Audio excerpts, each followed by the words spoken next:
किसी गांव में एक छोटी और सुंदर चिड़िया रहती थी। उसका नाम थी सुंदरी। वह बहुत चतुर और चालाक थी, लेकिन उसे अमीर बनने का बहुत शौक था। हमेशा वह सोने चांदी की चीजों को देखकर यह सोचती कि काश उसके पास भी ढेर सारा सोना होता। गांव के पास एक बड़ा जंगल था, जहां कई तरह के जानवर रहते थे। उसी जंगल में एक लोमड़ी भी रहती थी, जो बहुत चालाक और धूर्त थी। वह हमेशा किसी न किसी को बेवकूफ बनाकर अपना फायदा उठाने की फिराक में रहती थी। एक दिन सुंदरी ने सुना कि लोमड़ी के पास एक चमकता हुआ सोने का हैंडबैग है। अगर मेरे पास वह हैंडबैग आ जाए तो मैं पूरे जंगल की सबसे अमीर चिड़िया बन जाऊंगी, सुंदरी ने सोचा। सुंदरी फौरन लोमड़ी के पास पहुंची और बोली, न्यू लाइन। बहन लोमड़ी, तुम्हारा यह सुंदर हैंडबैग बहुत शानदार लग रहा है।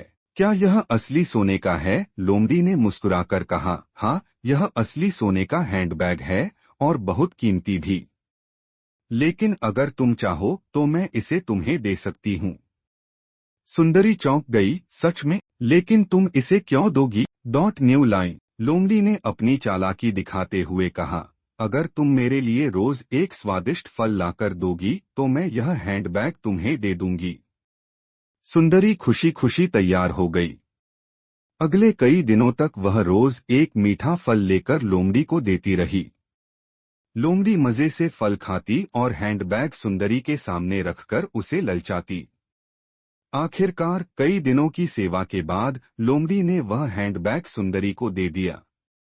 सुंदरी बहुत खुश थी। उसने हैंडबैग को अपने पंखों से पकड़कर चारों ओर दिखाया और इतराने लगी। अब मैं पूरे जंगल की सबसे अमीर चिड़िया बन गई हूँ। वह खुशी से चहकने लगी।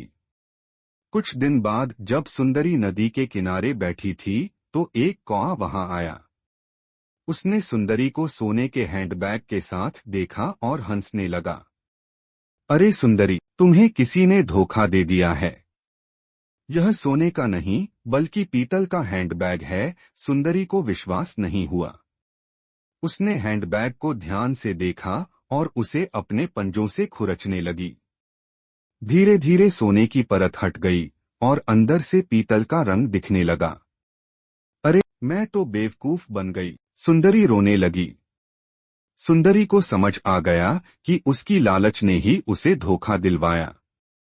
वह फौरन लोमड़ी के पास गई और बोली, न्यू लाइन। तुमने मुझे धोखा दिया। यह असली सोने का हैंडबैग नहीं है। New line. लोमड़ी हंसकर बोली, तुमने बिना जांचे परखे मुझ पर भरोसा किया और अपनी मेहनत से इकट्ठे किए फल मुझे दे दिए। अब पछताने से क्या फायदा? सुंदरी को अपनी गलती का एहसास हुआ। उसने सोचा, अब मैं मेहनत करूंगी और कभी लालच में नहीं पड़ूंगी। उस दिन से सुंदरी ने खुद पर विश्वास करना सीखा और कभी भी बिना सोचे समझे किसी के झांसे में नहीं आई। लालच बुरी बला है।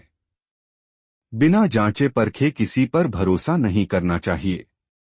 मेहनत से ही सच्ची सफलता मिलती है।